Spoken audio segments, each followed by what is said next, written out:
अंकित तिवारी जी। राधे राधे महाराज जी। महाराज जी, अध्यात्म का अमृत मुझे पारिवारिक संस्कारों से विरासत में प्राप्त हुआ, किंतु अंतर्मन में सदैव ये अनवरत लालसा रही कि इसकी गहनतम सच्चाइयों को स्वयं अनुभव करूं, तर्क के आलोक को मैं समझूं और संत वाणी के सानिध्य में रहकर हृदय में उतारूं। महाराज जी, शायद आज का समय विचित्र मोड़ पर खड़ा है, जहां धन को सफलता का मापदंड, छल को चतुराई का प्रमाण और अध्यात्म को अंधविश्वास व अप्रमाणित कहकर नकार दिया जाता है। ऐसे युग में जब आधुनिक विज्ञान तर्क देता है और अध्यात्म सत्य प्रकट करता है, तो इन दोनों की धाराओं को मिलाकर जीवन का अंतिम उत्तर कैसे खोजा जाए? हाँ, पहले हमें ध्यान करना होगा कि जो आधुनिक विज्ञान है ये केवल पांच भौतिक शरीर तक का ज्ञान रखता है, बस। आप हमें बताइए, क्या मन का एक्सरा हो सकता है? क्या मन का अल्ट्रासाउंड हो सकता है? सीटी स्कैन हो सकता है? क्या बुद्धि का हो सकता है? तो फिर इसके आगे कारण शरीर है, विज्ञान जानता ही नहीं। सूक्ष्म शरीर और कारण शरीर में इसका प्रवेश नहीं, तो आत्मा में इसका क्या प्रवेश हो जाए? आत्मज्ञान में क्या प्रवेश? तो विज्ञान केवल स्थूलवाद है, स्थूल शरीर से लेकर स्थूलवाद के अंतर्गत है। तो विज्ञान जब आत्मज्ञान जानता ही नहीं है, तो उसका विरोध या उसका पॉजिटिव निगेटिव का कोई मतलब ही नहीं है। हम जिसको जानते ही नहीं है, वो पॉजिटिव बोले तो हमारी पहुंच के बाहर है, निगेटिव बोले तो हमारी पहुंच के बाहर है। तो वो केवल अध्यात्म के द्वारा जो ज्ञान प्राप्त किया जाता है, वो केवल अध्यात्म के द्वारा ही है, वो विज्ञान के द्वारा नहीं है। प्रभु जी, बहुत सारी बातों को जो अध्यात्म में है जी, तो वैज्ञानिक जो दुनिया है, जो लोग हैं, वो अप्रामाणिक कह के हमें बताइए, आप एक बात बताइए। जैसे एक बात चल रही थी अभी कि जब बाल्यावस्था होती है किसी शिशु की, जैसे 0 से 5 वर्ष की जो उम्र है, अगर ऐसे बालक या बालिकाओं को कुछ हो जाता है। ये चर्चा पांच भौतिक शरीर को, स्थूल को लेकर है ना, बिल्कुल। अध्यात्म को लेकर तो नहीं है ना। तो आप इसको कैसे प्रमाणित कर सकते हैं अध्यात्म से? जो आत्मस्वरूप है, निर्विकार है, वो चाहे बच्चे में हो, चाहे यंग में हो, चाहे बूढ़े में हो। अब जो शरीर ने कर्म किया है, जैसे पूर्व में उस आत्मा ने किसी शरीर में रहकर ऐसा दुश्चरित्र किया और उसका दंड प्रकाशित नहीं हुआ, अब वो उसी अवस्था में, जिस अवस्था में दुश्चरित्र किया था, शरीर धारण करेगा और उसी अवस्था में दुश्चरित्र का शिकार होगा। इसको हमारे ज्ञान के परे की बात है, इसलिए हम नकार सकते हैं। लेकिन हाँ, सत्य बात यह है, और कोई सर्वांग पुष्ट सुंदर धनी मानी के यहाँ पैदा होता है, कोई बहुत सर्वांग पुष्ट सुंदर गरीब के यहाँ पैदा होता है, पूरा जीवन ऐसे गरीबी। ये सब कर्मों का जाल बिछा हुआ है। अगर हम अध्यात्म को स्वीकार ना करेंगे, कर्म को स्वीकार ना करेंगे, तो फिर मानेंगे क्या? एक आदमी एसी चला करके फिल्मी गाना सुनते हुए कार में जा रहा है, कार में आग लग जाती है और वो मर जाते हैं। ये क्या है? वैज्ञानिक बतावें इसमें उसका क्या दोष क्या है? वो तो आनंद से जा रहा है। ऐसा क्यों हुआ? बोले उसका पूर्व का पाप उसको भस्म कर रहा है। ऐसे ऐसे दुर्व्यवहार किए जाते हैं। इसके बाद जब उनको अगले जन्म में दंड मिलता है, तब जब जेल में मिलो तो ऐसे मिलते हैं, एक बार मुक्त हो जाओ, लेकिन नहीं मुक्त होना, आजीवन कारावास। हम मानते हैं उसने कोई पाप नहीं किया, लेकिन कारावास भोग रहा है। क्यों? पूर्व में ऐसा पाप हुआ है, जो गुप्त रहा, वो पाप दूसरी जगह फंसाकर उसको दंड दे रहा है। आध्यात्मिक ज्ञान के बिना सही निर्णय नहीं हो सकता। आधुनिक सामने जो प्रक्रियाएं हो रही हैं, उस वर्तमान की घटना को देख करके हम भगवान को कोस सकते हैं, लेकिन उसके कर्म पूर्व के यदि देख लो तो लगेगा इसको ऐसा ही होना चाहिए। जैसे कोई यहाँ भयानक पाप करता है, तो आपके अंदर इच्छा होती है ना कि इतने निंदनीय कर्म का फल ये होता है। वही कर्म गुप्त रूप से हुआ, कोई नहीं जाना, दब गया। अब वो जब फल आएगा, चिथड़ा पड़ा मिलेगा वो, तब तुम्हें लगेगा कि ये तो आराम से बैठा था, आराम से आ रहा था, इसने इस समय कोई पाप नहीं किया, लेकिन पूर्व का पाप उसको चिथड़ा उड़ा देगा। जैसे अब ये अध्यात्म के बिना विज्ञान हमको इसका उत्तर दे कि माँ के गर्भ में ही ये रोग होता है।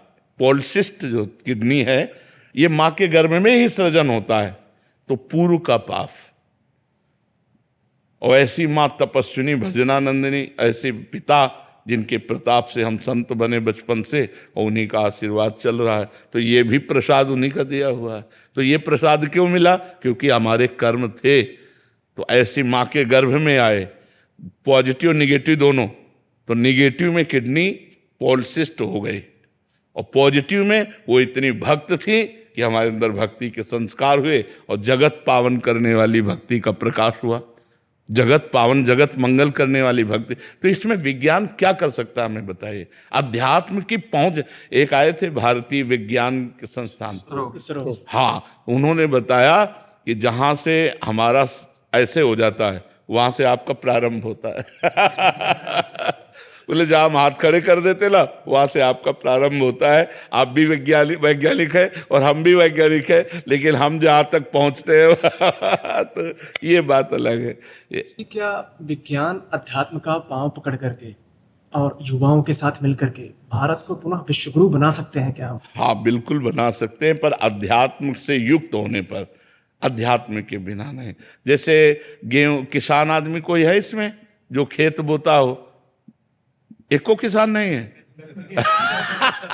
जब गेहूं गलेथ में आता है, गलेथ का मतलब बाली निकलने वाली होती है, यदि उस समय काट लिया जाए तो एक दाना नहीं होगा।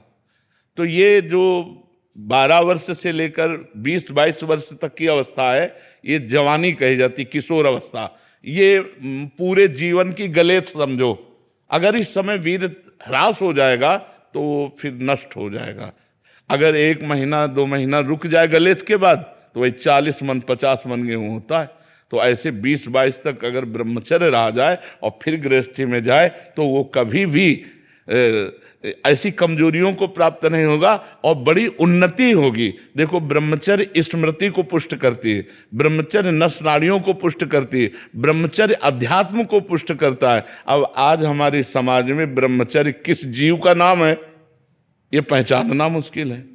बॉयफ्रेंड, गर्लफ्रेंड, लिविंग रिलेशन, ये वो इतनी गंदगी बढ़ रही है कि अध्यात्म के बिना जीवन शून्य लग रहा है। आप देखो ना, नए नए बच्चों को देखो, केवल उत्साह है विषय भोगने का, उत्साह है व्यसन करने का, उत्साह है गंदे आचरणों का। तो हमें लगता है अध्यात्म से अगर युक्त हुआ जाए तो फिर ठीक है, अध्यात्म के बिना तो ठीक नहीं है।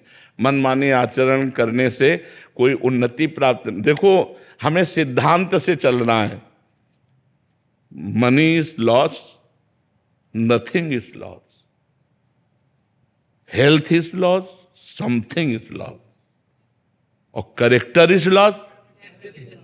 ये केवल पढ़ने की बात नहीं, इसको उतारा जाए। आज क्या है और पहले था, धर्म गया तो सब गया। चरित्र का मतलब धर्म होता है।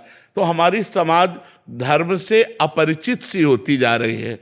शास्त्र स्वाध्याय, संतों के वचन जब हम मानेंगे तब हम समझेंगे हमारा धर्म क्या है। 4 बजे सुबह उठना, स्नान करना, भगवान शंकर में 1 लोटा जल चढ़ा देना, 10-20 मिनट बैठकर नाम जप करना, किसी स्तोत्र का पाठ करना, माता पिता गुरुजनों को प्रणाम करना, फिर अपनी दिनचर्या में चले जाना। अब 9 बजे तक सोते हैं तो क्या अध्यात्म? आप सोचो, 9 बजे तक, 10 बजे तक, 11 बजे तक सोते हैं लोग। ये क्या दशा हो रही है? रात्रि में 2-2, 3-3 बजे तक जगे और ऐसे मनोरंजन में, और फिर सुबह 10-11 बजे तक सोए। तो जीवन को व्यर्थ नष्ट किया जा रहा है। अध्यात्म के बिना जीवन, 4 घंटे 24 घंटे में सोने पर बिल्कुल आराम से हम रह सकते हैं। 4 घंटे सोने पर, और 6 घंटे 7 घंटे यदि आप सो, तो आप सोचो 10 बजे सो जाओ, 11, 12, 1, 2, 3, 4, 6 घंटे सो गए ना आप, तो 10 बजे और 4 बजे के बीच का अगर नींद में गया, इसके बाद बढ़िया दिनचर्या। हम कह रहे 5 बजे उठ जाओ, कम से कम सूर्य उदय के पहले तो उठ जाओ, पर लोग कैसे उठेंगे? क्योंकि रात्रि में उनको विलासिता करनी, मनोरंजन करना है, अपने मन को शांत एकांत होता है ना, उस समय जैसे योगी भजन में मन लगाता है तो भोगी भोग में मन लगाता है। तो इसलिए अध्यात्म के बिना जीवन सुरक्षित रहे। तो यदि हम अपने समाज को धर्म की शिक्षा, अध्यात्म की शिक्षा, शास्त्र शिक्षा दें तो ऐसा नहीं कि परिवर्तन नहीं होगा। आज लाखों लोगों का परिवर्तन है, क्योंकि यहाँ आकर के जब बोलते हैं तो मुझे पता चलता है कि लाखों लोगों का, अगर हम प्रयास करें, वो प्रयास तभी हो सकता है, पहली बात अर्थ की चाह न हो, अर्थ की चाह न हो, और दूसरी बात जो बोल रहे हैं वो जीवन में होना चाहिए। अगर हमारे जीवन में ढकोसला है, पाखंड है, तो हमारी बात तुम्हारे ऊपर असर ही नहीं करेगी। वो तभी करेगी जब हम वैसे ही आचरण से चलें, वैसे ही जो तुम्हें उपदेश कर रहे हैं वही हमारे जीवन में हो, और उस उपदेश का कोई मूल्य ना ले तो उपदेश। अगर हम परमार्थ की भावना से, क्योंकि अध्यात्म बिकता नहीं है, और जो बिकता है उसे अध्यात्म नहीं कहते, ये पक्का बात समझना। आप ऋषि परंपरा से इतिहास उठाकर देख लो, तो यदि हम मिल करके अपना सुधार करें और अपने पड़ोसी का सुधार करें तो हमारा समाज, क्या पूरा देश सुधर जाए। हम अपने को सुधारें, पहले हम में आचरण। हमारे यहाँ पद्धति है, जो हम उपदेश दें वो स्वयं में होना चाहिए। ये नहीं कि पर उपदेश कुशल बहुते, दूसरे को उपदेश दे और अपने में वो आचरण है नहीं, तो उसी को पाखंड कहते हैं, उसी को नाटक कहते हैं, उसी को दंभ कहते हैं। जी।